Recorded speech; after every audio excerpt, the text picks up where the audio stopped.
an Unspoiled Network podcast. This is Spoil Me, covering Crazy Ex-Girlfriend, Season 1, Episode 9. I'm going to the beach with Josh and his friends. In this episode, it is the moment we've all been waiting for, in which Rebecca finally admits that she's in love with Josh. Welcome to Spoil Me.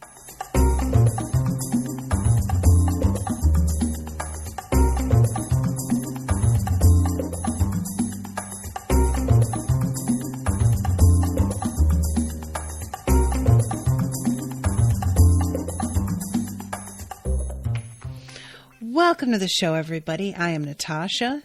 Huge thank you to Megan for commissioning this episode.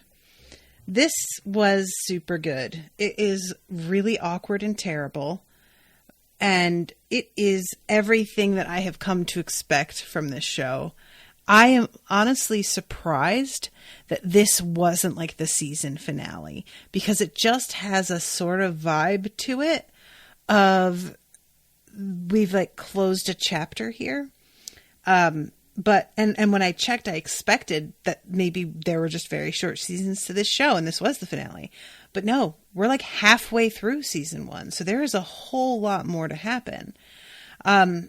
So starting off this episode, we see Rebecca in the movie theater and she is watching a movie that's called like The Cancer Crew. Yeah, The Cancer Crew. And it's a bunch of people who are talking about, no matter what, we will always have each other. Your illness has brought us together. So thank you, Cancer, for showing us what friendship is really all about. And it's a really like relatable moment. She comes out of the theater and she went to see the movie by herself. And she's looking around and there are all these different groups of people who are, you know, standing around in knots talking to one another. And we've got on the left the really sexy, preppy girls that are very trendy. And, you know, the one who has legs that are like 4 feet long. We've got like the punk group. There's just a lot of like clickiness, but not in a way that makes it seem like they're being dicks. It's just, you know, people who have a lot in common and feel similar to one another, all hanging out in their little groups. And Rebecca does not feel like a part of anything. And there have been, like, as I've gotten older, I've started to really develop friendships that mean a lot to me. But throughout my life, there have been so many times where I've watched movies or read books about groups of friends and felt like there has to be something wrong with me that I don't have this sort of friendship in my life. And it wasn't even like I desperately wanted it and I felt like really, really sad I didn't have it. It was just like, wow, that's really not what my life is like. I guess I'm just not one of those people. I guess I'm just not like this. There's something definitely weird and different about me. And a lot of the time, the only reason that I wanted a group of friends in particular was just people to like, you know, to do things with and to feel like it looks like I have friends. But I was never somebody who always like, who was lonely, I guess is what I mean. I never felt lonely in at least like the way that I think of it. Because I was an only child and I was so sort of used to being by myself that I didn't really know of another way to be. So I sort of took it in stride that this was not going to be part of the way my life worked. And Rebecca, it's a very different situation because she's like moved to a new city where she like knew one person. And she's sort of depending on that one person for her friends. Like I had this when I moved to Philadelphia. I knew my one friend, Mary, and she had an established group of friends that I basically, they became my friends by default because I knew her. but I hadn't like met them in an organic way really. And I wasn't necessarily vibing with them because we had so much in common. They just happened to be the people that I like was introduced to, and we wound up hanging out because that's what happens. And Rebecca's in a similar situation where she's just like not necessarily vibing with anybody but Greg, really. I don't even really feel like she vibes with Josh, as we all know. But these are the people here that she knows. She doesn't have anybody else. And she's watching from afar as they all sit down and talk to one another while having some drinks and some snacks. And they had apparently just seen the movie and had just been sitting on another side of the theater. So they're talking it all over. And she is watching from like behind this bush in this real creepy sort of manner that's very longing, wanting to be a part of this. And there is this whole like moment where they are kind of ganging up on Greg a little bit about how they're going to the beach together and how Greg wants to bring a girl with him, but that throws off the number of people that are in the group. And it's so funny because I really like how much this show feels like it knows who Josh is. Josh is the primary culprit in terms of wanting everything to be exactly the same every time.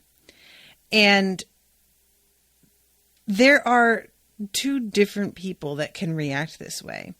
I'm sure there's more, but you know what I'm saying.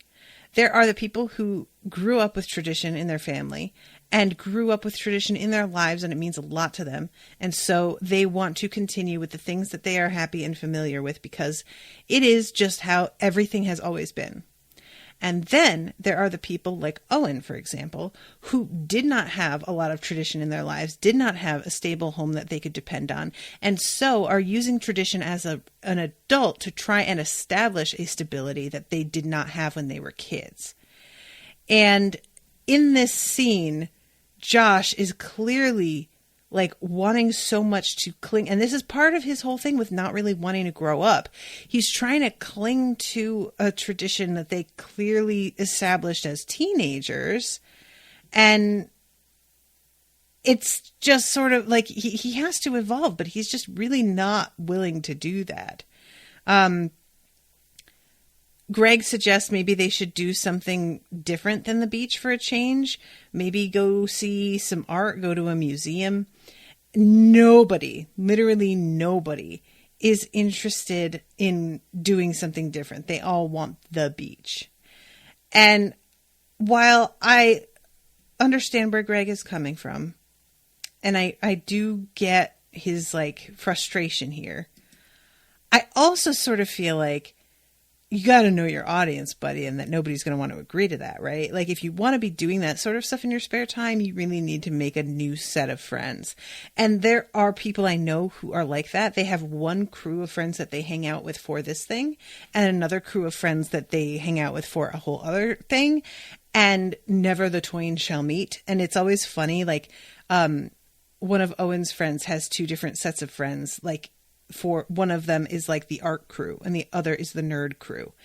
And when we went to his wedding, all of his nerd crew was seated around one table and all of the art crew was seated around the other. And we just kind of kept on like looking at one another because we were both interested in like, so what's that group of friends like? Like, could we all be friends with that group of friends? But nobody ever made a move towards one another. But I feel like Greg kind of needs that. This is his like chill childhood friends, hang out, know exactly what you're getting kind of group. But if he wants a group that's a little bit more sophisticated and interested in doing some stuff that's like maybe more intellectual or pushes the boundaries a little bit more of like, you know, conversation, this is not the folks to be doing that with. So, and I think it's, what is his name? Carlos, who's like, or no, it's Hector. Hector is talking about how he is not going to oversleep and miss it this time, but he winds up very, very much oversleeping. I love that Greg is telling his joke about what is sand, and that sand is just tiny rocks, and Valencia is just staring at him completely unsmiling in this way that is very kind of aggressive in a way. Valencia just does not seem to like Greg at all. And when Greg mentions that he wants to bring a girl, she sort of like opens her mouth like she's about to stop him, but Josh speaks up for her, and she's sitting next to him, pursing her lips and like staring at him in this sort of like exactly kind of way. And it's obvious to me that Valencia isn't interested in this girl coming because she doesn't want another girl in this group. Like, that's really the vibe that I get. Josh, it's about tradition. We have this many people. This is the car we always take. I want to have the like exact number of people to fit in the car and all be able to go together the way that we always do.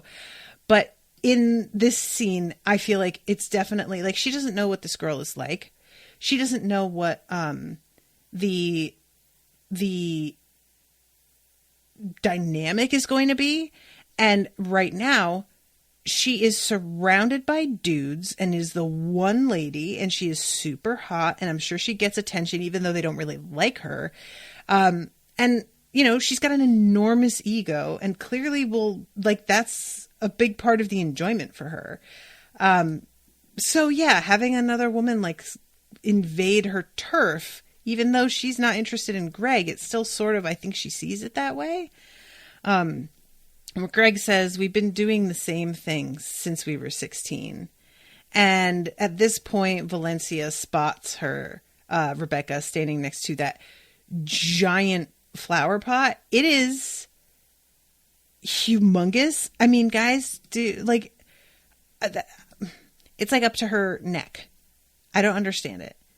But they're all talking about how she moved here and it's really strange that she's here. Valencia is like kind of asking, what is she doing here again? And Greg says something like, oh yeah, totally makes sense. Her job. Why else would she move here? And then we go, of course, into the opening credits. I would like to register again that Rebecca's boobs are bonkers. So she's talking with them about the movie and trying to be cool. And Valencia winds up inviting her to the beach with them. And as soon as she did this, I was like, oh no, I don't like where this is going. Because Owen, for his part, was like, why is she inviting her? I don't get this. But I was 100% like, she thinks Rebecca is going to look not good in a bathing suit compared to her. So that will be a strike against her because Valencia is superficial. B, going to be a weirdo and maybe embarrass herself, and nobody has spent enough time with her to really suss out what a creepster she is. And C, A and B again. So this moment where she invites her, I felt like I understood in the depths of my soul the moment that she decided to do this. And it was really funny to me that Owen didn't understand it, because I guess maybe this is like either the way my mind works or the way that I understand a woman like Valencia works, and that guys don't like, or at least Owen doesn't see it, because all the other guys are just as confused at Valencia inviting her. They don't understand it either. So they go along with it because they're just kind of like, what the fuck is what? Okay, I guess, because they can't understand what the harm is in this. But like, Rebecca agrees to it, even though she kind of senses there's something weird about it. She can't quite suss out what it actually is. So she decides to go with it too. So I don't know, but Paula totally fucking knows, you know, when she brings it up, Paula's like, this is a trap. And I'm like, she's 100% right. What are you doing, Rebecca? Like, it would be one thing if you knew what the trap was and you could go into it specifically trying to avoid it, but you're going into it blind. You didn't even know it was a trap until Paula said, and you still don't know what it even is. Now that it's been brought to your attention, you still aren't any better, like any closer at defending yourself. But you know, who knows? So Oh, Erica says, Hector is so me in this episode. I need 3 alarm clocks with different sounds to wake up, and even then I sometimes sleep through them. I used to be that way so bad. I'm a lot better now. I've gotten a more consistent sleep schedule happening, and like I kind of wake up around the same time every day. But yeah, there was a while there where I was like, it was like I was down a well, and I was trying to crawl up out of it and just kept slipping back. So this leads to this song. Guys, this song that Valencia, first of all, her really awful smile that is obviously very devious and full of mistrust and falseness. It's just so creepy to look at. I'm just being nice to a fellow woman. What happened to the rules of the crew? You aren't supposed to invite everybody else. And she's like, you guys are always saying Rebecca is so cool, and obviously she has no friends. And I just decided to be nice. Is that so hard to believe? And stares at them all, and they're all just like, yeah. And says, we've got to stick together, you know. And she hands up, she gets up, and somebody hands her a guitar. Women Gotta Stick Together is the song, and it is so perfect because she is the entire song talking about how we have to all be there for one another and have one another's backs and help each other out and really like be aware of the fact that we are in this together and sisters and yada, yada, yada. And then every woman that walks up to her, she has something cutting and shitty to say with them.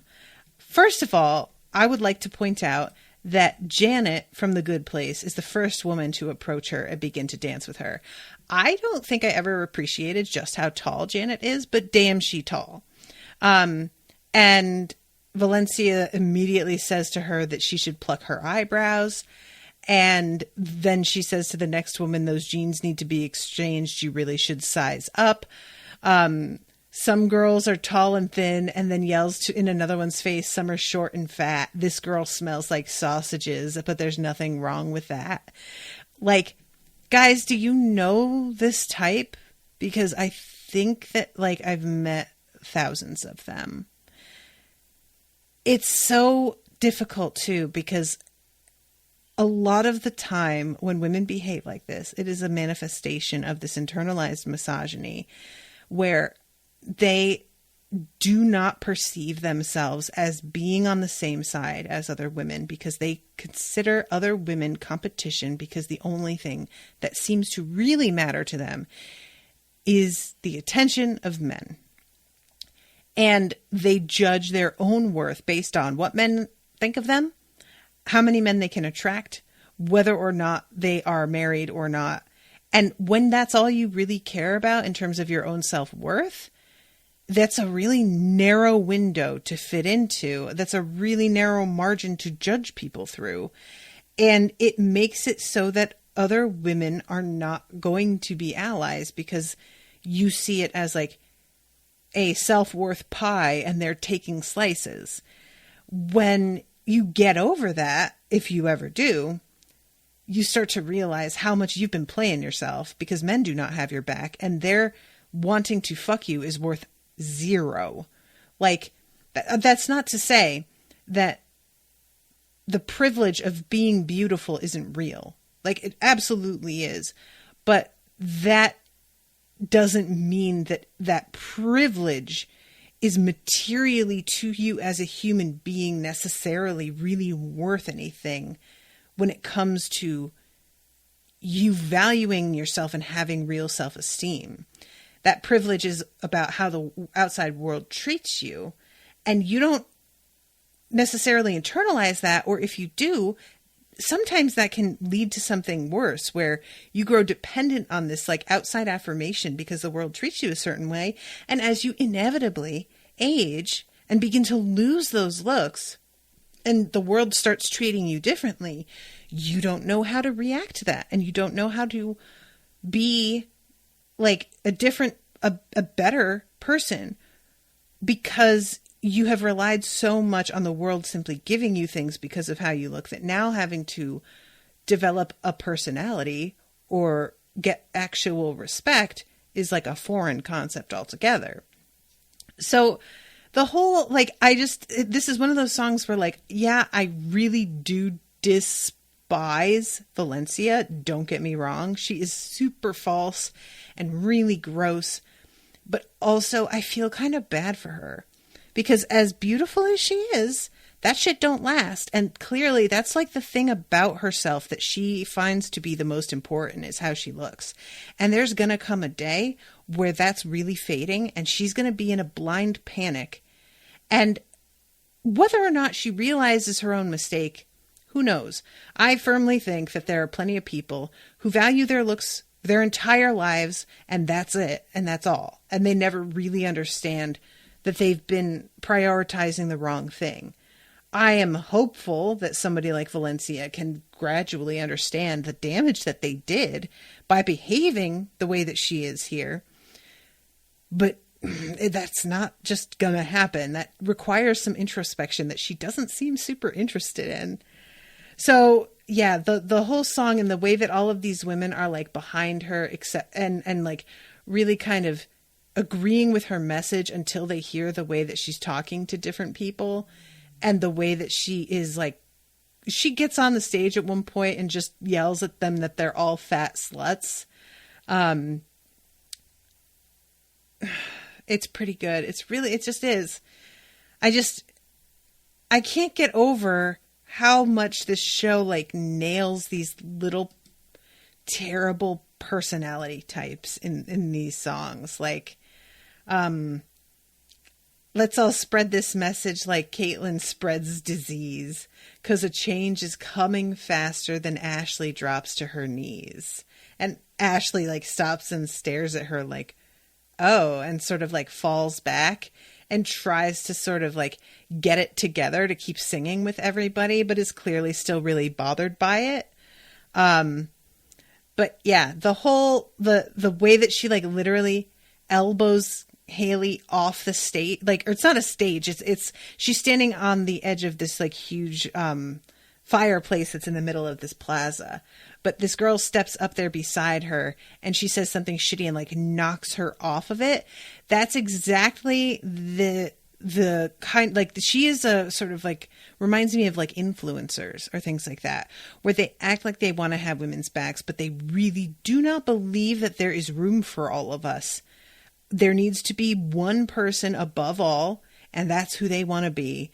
And while they will, on the surface, be supportive and, quote, help you out, in the end, they really just want to be supreme and hide the fact that they're undercutting you the whole time.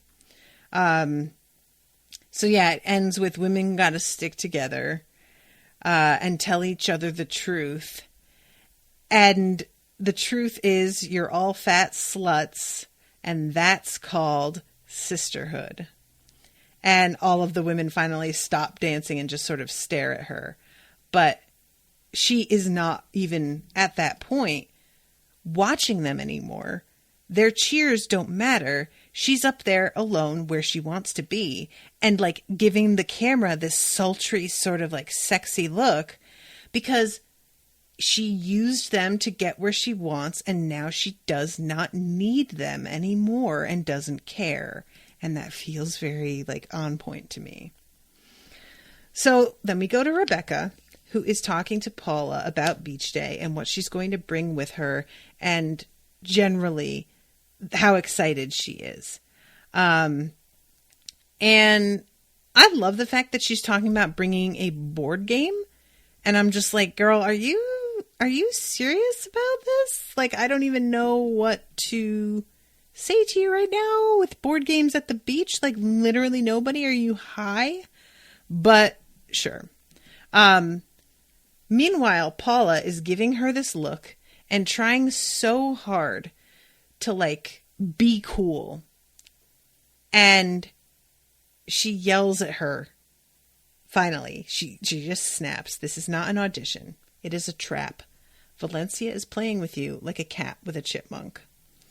And Rebecca says, if it is a trap, I don't even care. I'm just going to be able to get out of it. I got invited, and that's the main thing.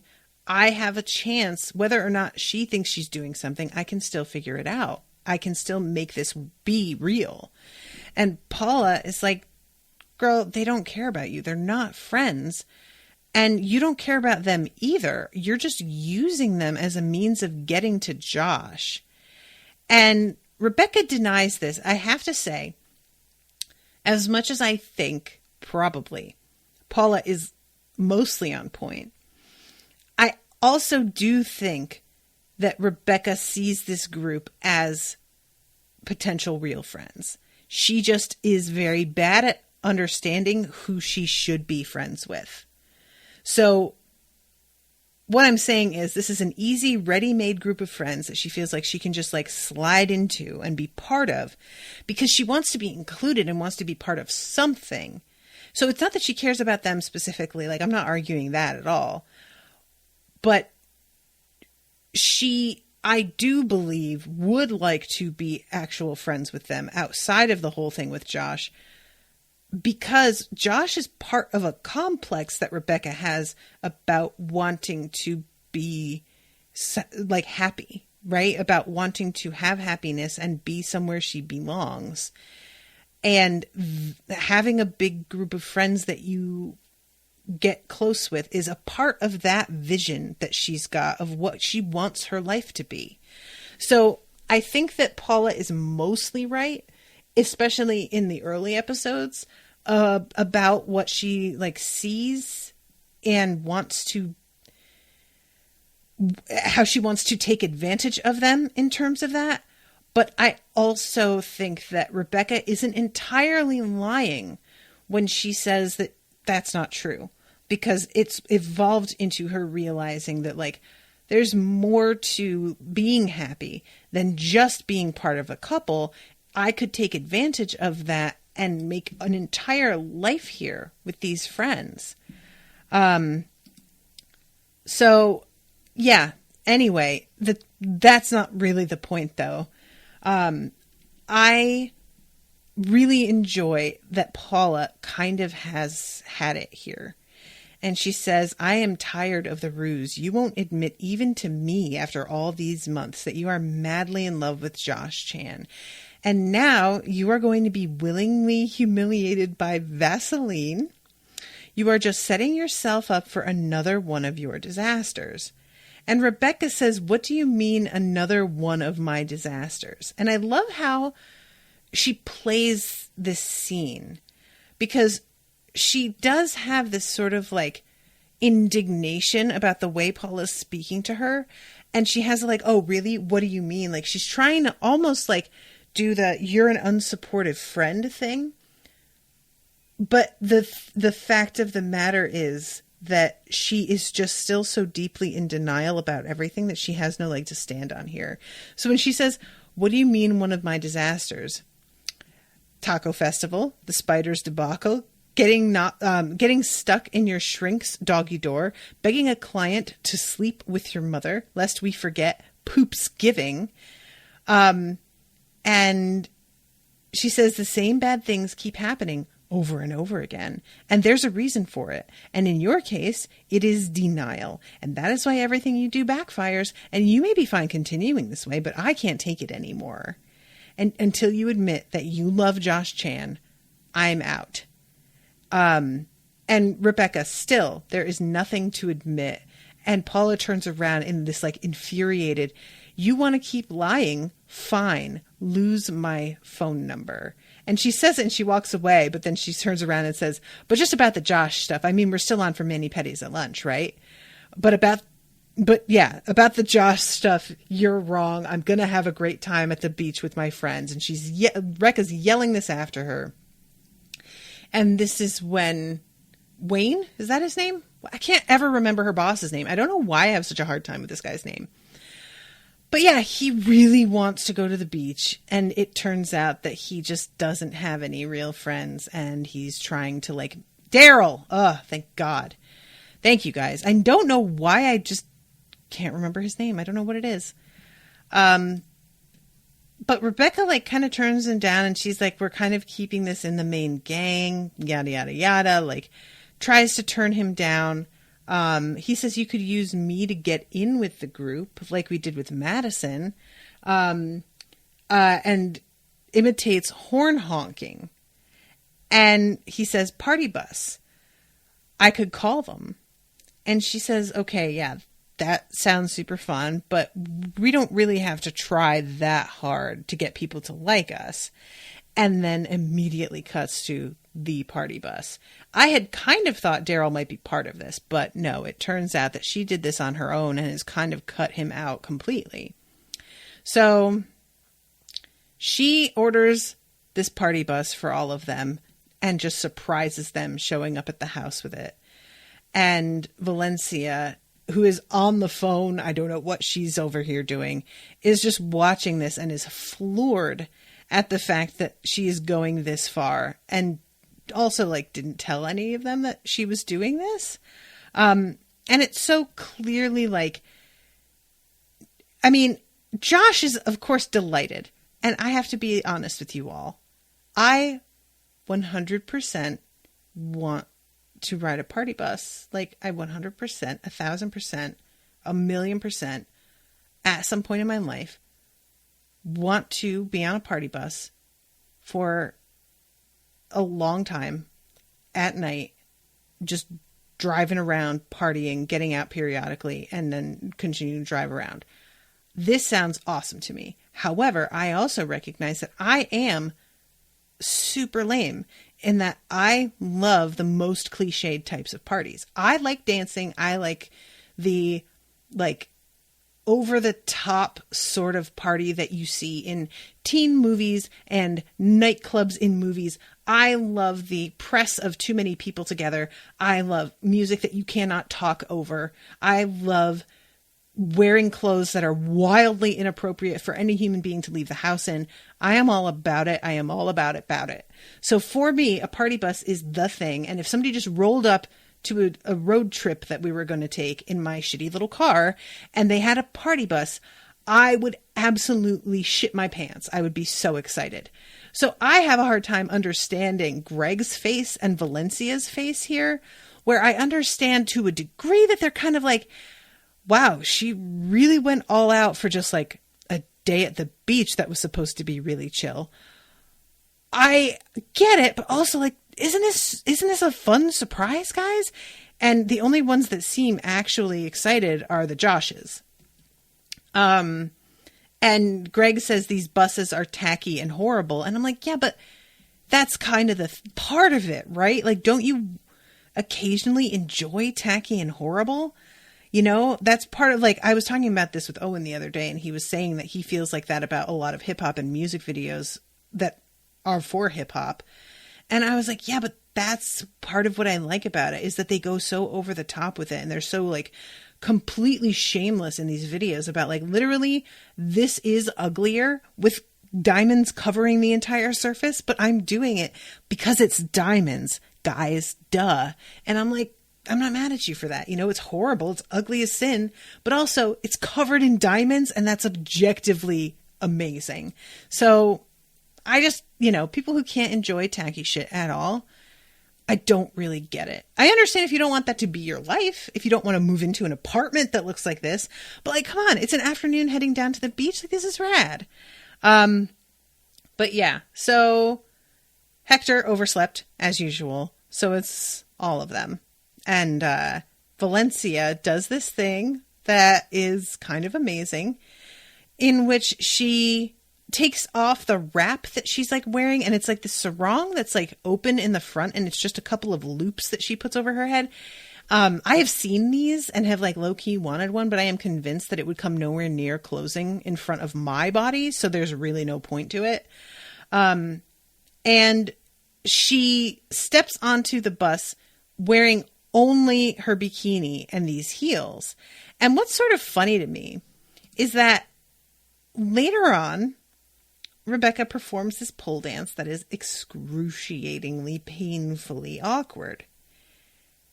And as much as I understand everybody feeling the way that they do about that pole dance and how inappropriate it was, Valencia stomping onto this bus in just her bikini is similar, is it not? In terms of just, I am going to put myself on display here to intimidate and make an impression?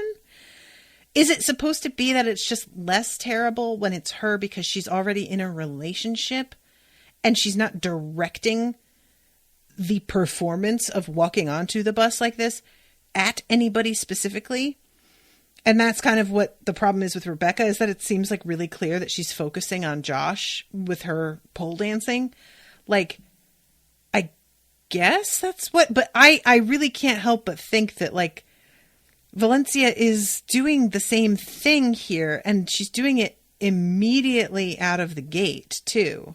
So it's the same thing.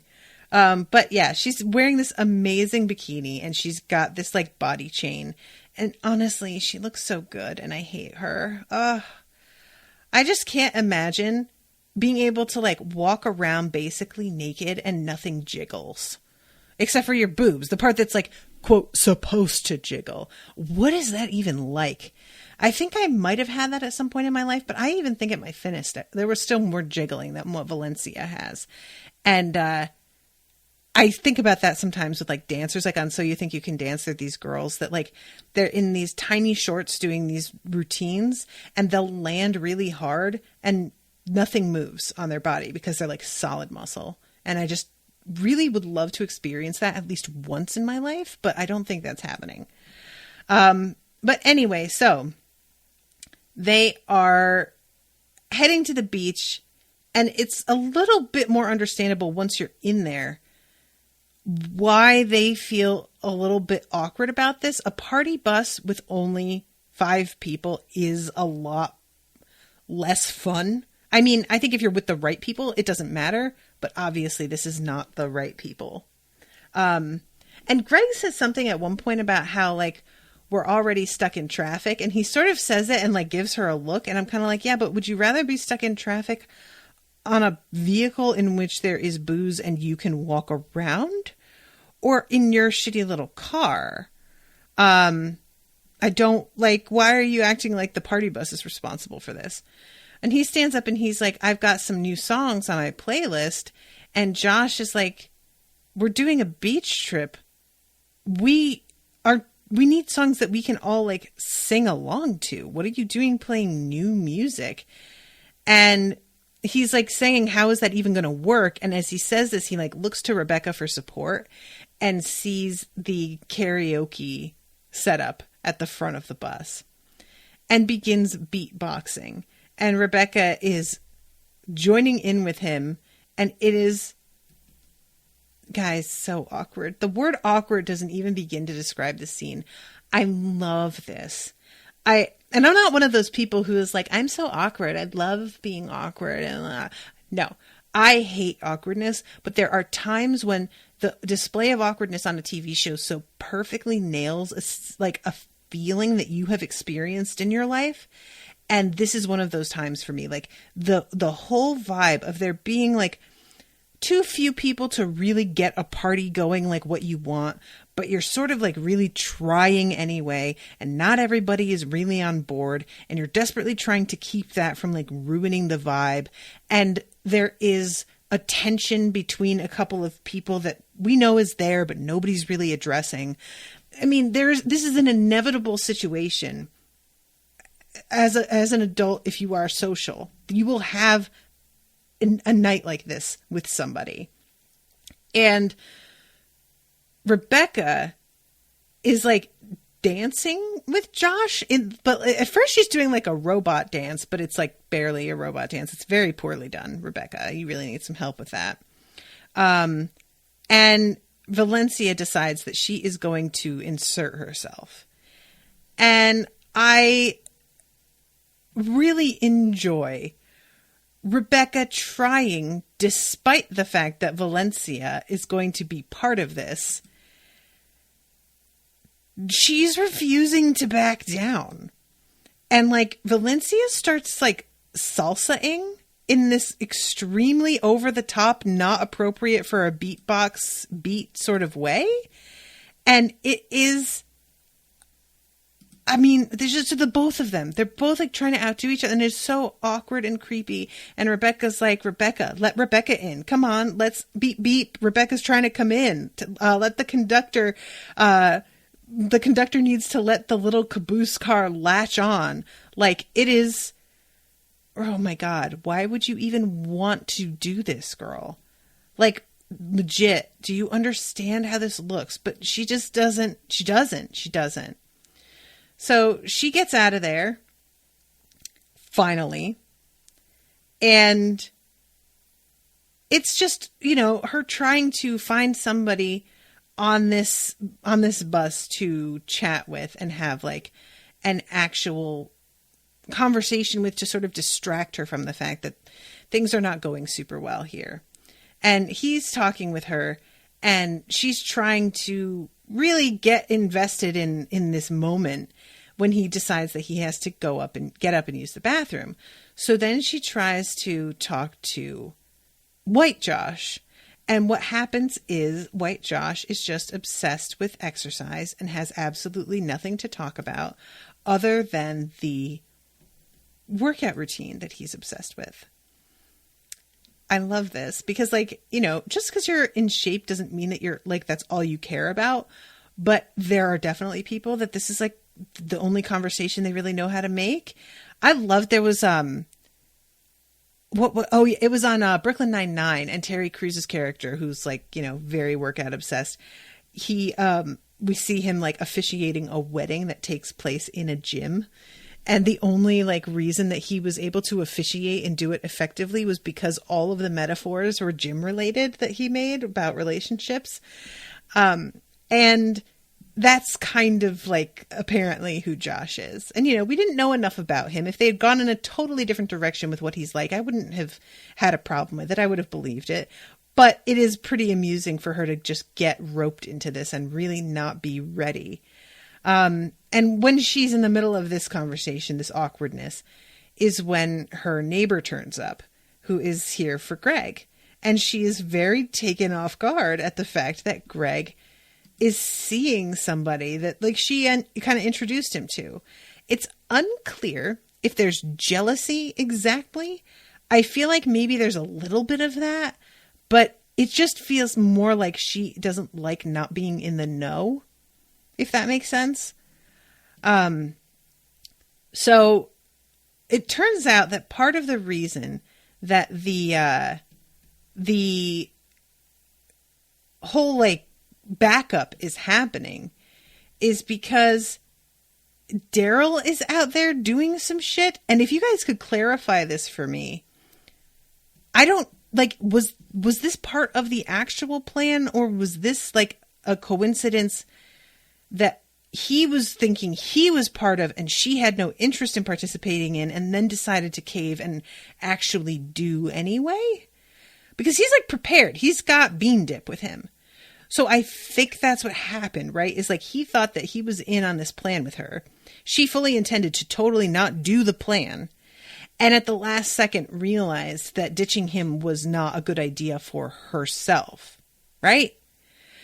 So he comes on the bus and he spots White Josh and recognizes him from the gym.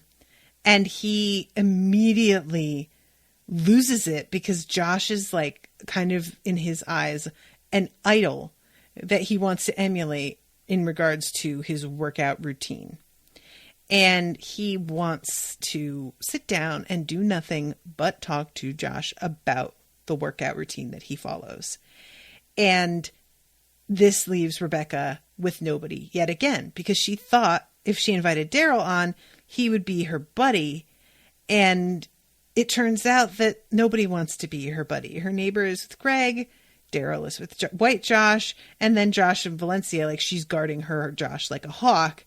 So again, she hasn't got anybody. And it's just like, God, it's really, if it weren't for the fact that she is infuriatingly in denial and is making a fool out of herself, I would just feel so much worse for her.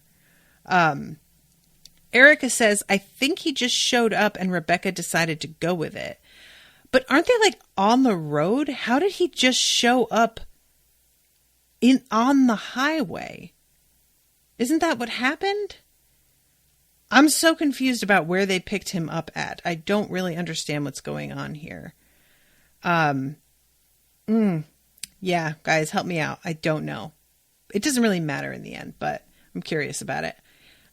So yeah, she gets left by herself, and all of a sudden she decides that what she is going to do is pole dance. And guys, God, it is,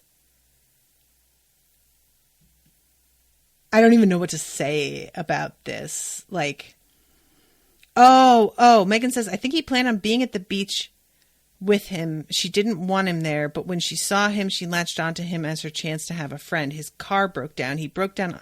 Erica says he broke down on the highway. I think he was planning on meeting them at the beach.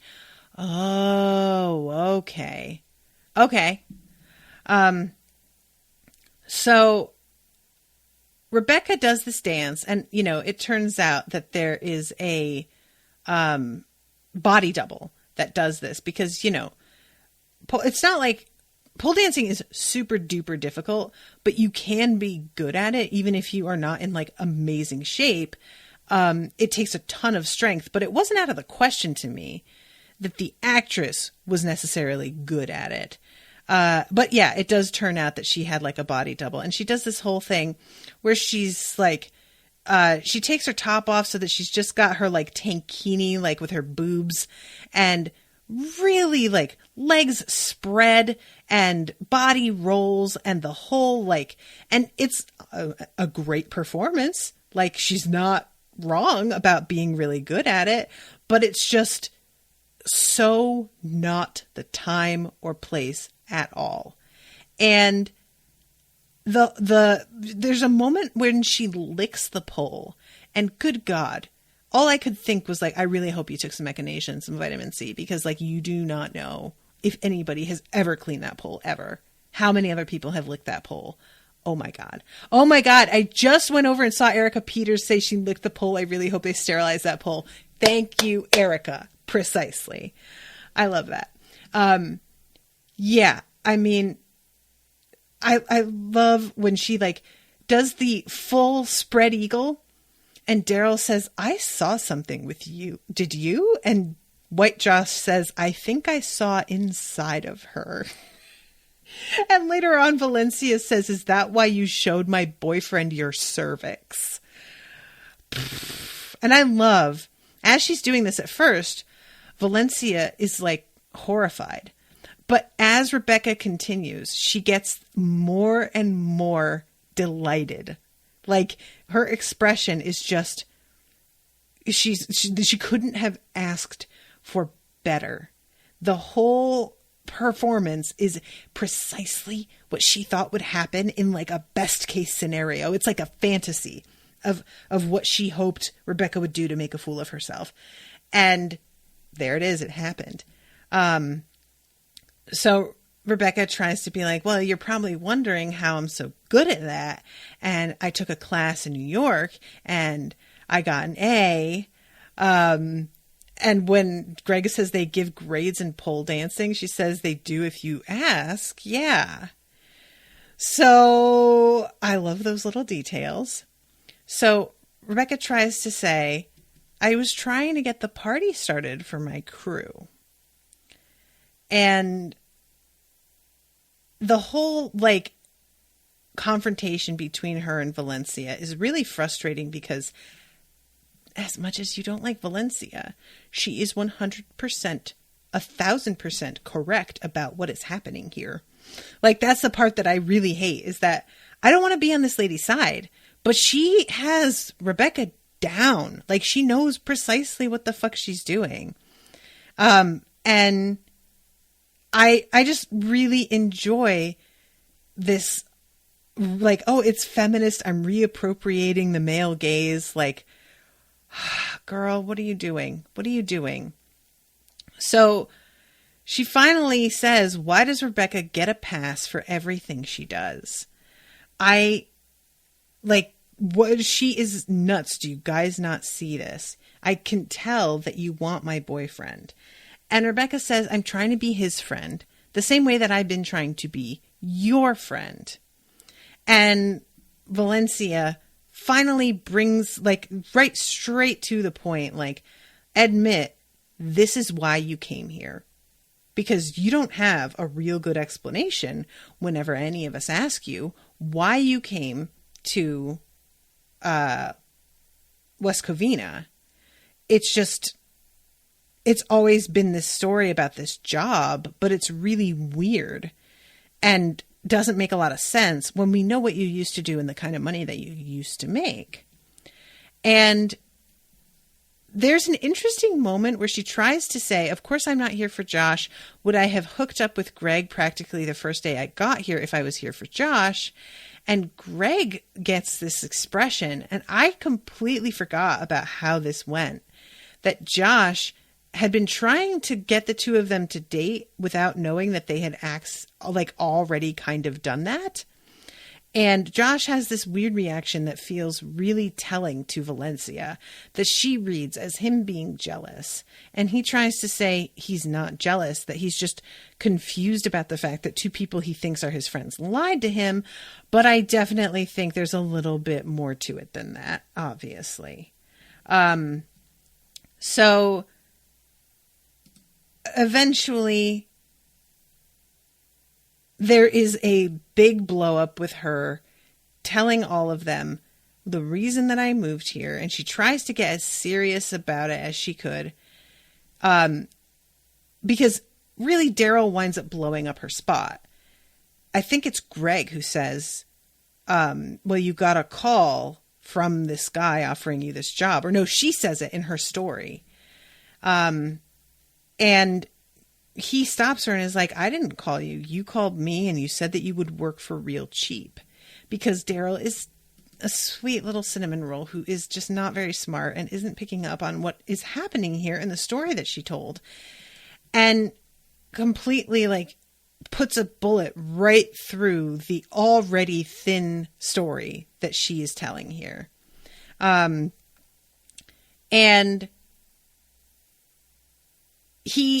when she finally gets down to it, she tells a version of the truth. And I was really worried that we still weren't going to actually face what was happening here. But later on, she does with Paula. So what she says is, I ran into you, Josh. I had been absolutely miserable. And you kept on talking about how happy you were out here.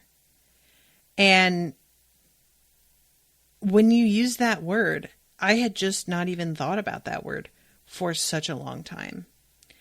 And I suddenly felt this need to go to where the happiness was.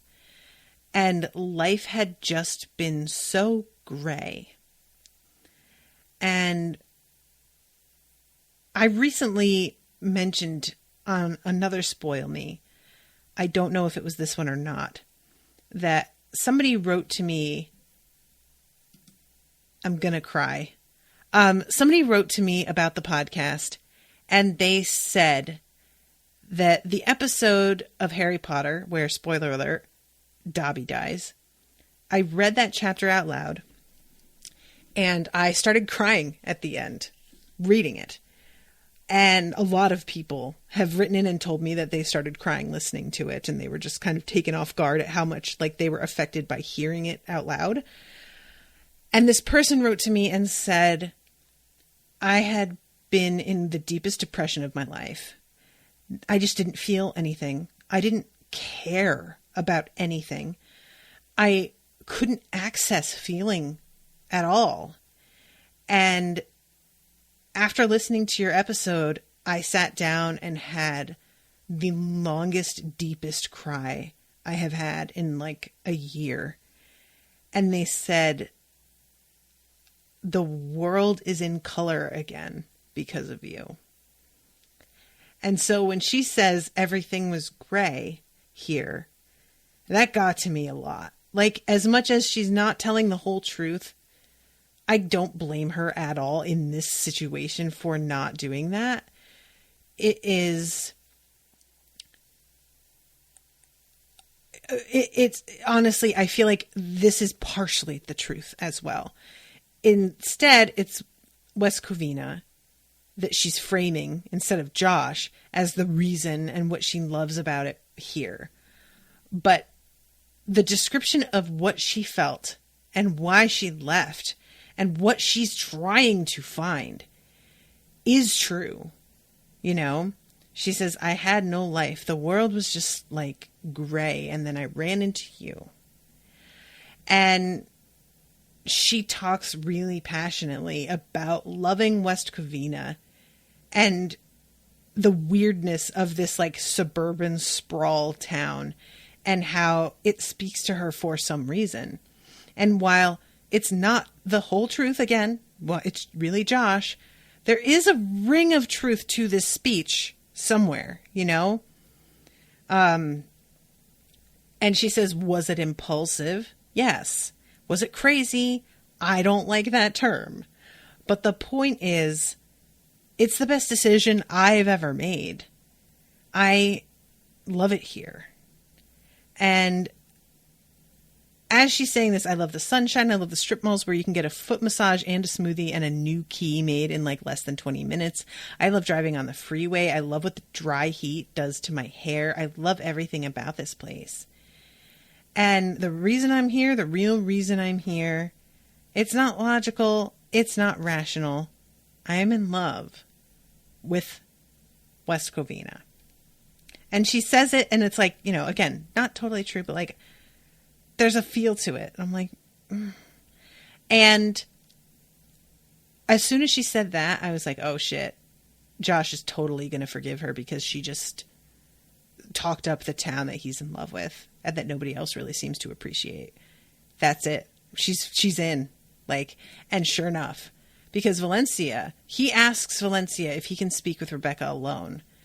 And she assumes that he's going to tell Rebecca that she's nuts and to get lost. But I knew better. I was like, no, girl, you don't know your boyfriend well enough. Like, obviously this dude is going to be thrilled that she gets it, that she's somebody who originally lived in New York City, which is supposed to be the place to be, and hates it in comparison to this place the way that he hates it in comparison to this place. And it's a really weird moment that he like tells her how happy he is that she's here. And then the light changes and he starts singing about, I'm desperately in love with West Covina. And they're like holding hands and it's a duet for it's a duet about this mutual love that feels like a love song, but is directed totally in the wrong direction. And she gets off the bus because she has called to ask Paula to pick her up. And she says, I made a total idiot out of myself. They found out the truth about me being here. But God, Josh was so nice. He found out I'd been lying, and instead of turning his back on me, he just opened up more and was so compassionate and just so kind and warm and understanding. And you see Paula's like expression of just like, oh my God, is she going to say it? Is she going to say it? Is she going to say it? Is she going to say it? And finally, Rebecca just blurts out, I love him so much. And she breathes this deep sigh of relief and says, I know, sweetie, and wraps her arms around her. And it's just such a sweet moment. I loved this so much because Paula is me. I'm just fucking, please just admit it. Oh my God. And she says, all right, let's go home. You look so tired. You can nap in the car. I love her being the mommy to Rebecca, you know, like it's adorable. And she tells Rebecca, don't ever lie to me again. And Rebecca literally says, okay, mama.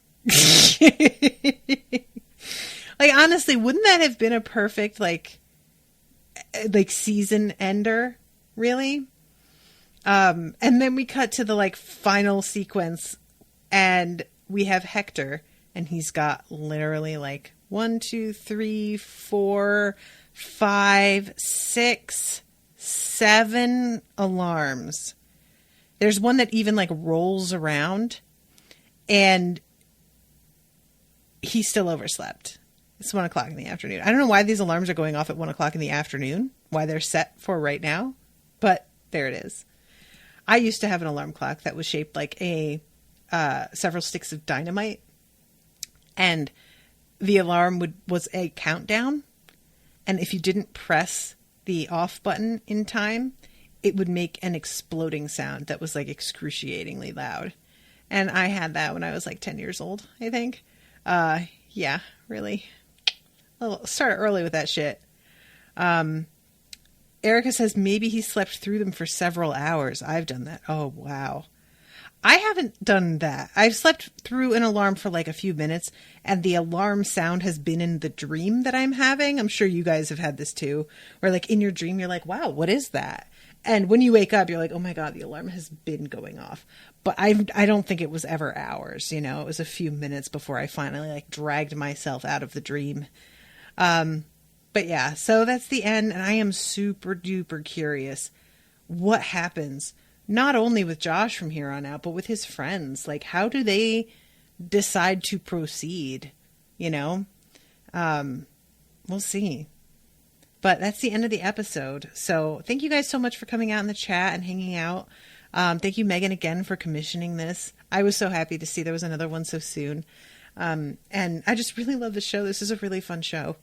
And I really like how much I switch sides during any given scene. I'll be like, well, I hate you, but you're right. You know, I enjoy moments like that a lot. That's good writing. All right, everybody. Well, I guess let me see what I'm doing tomorrow so that I can remind you all to come to that. Or if you are listening to this afterwards, to be on the lookout for these new episodes. First thing is The Witcher. And then the second episode is High Wizardry, and third episode is Crooked Kingdom. So be ready for those. Thank you all again so much. And until next time, toodaloo, motherfuckers.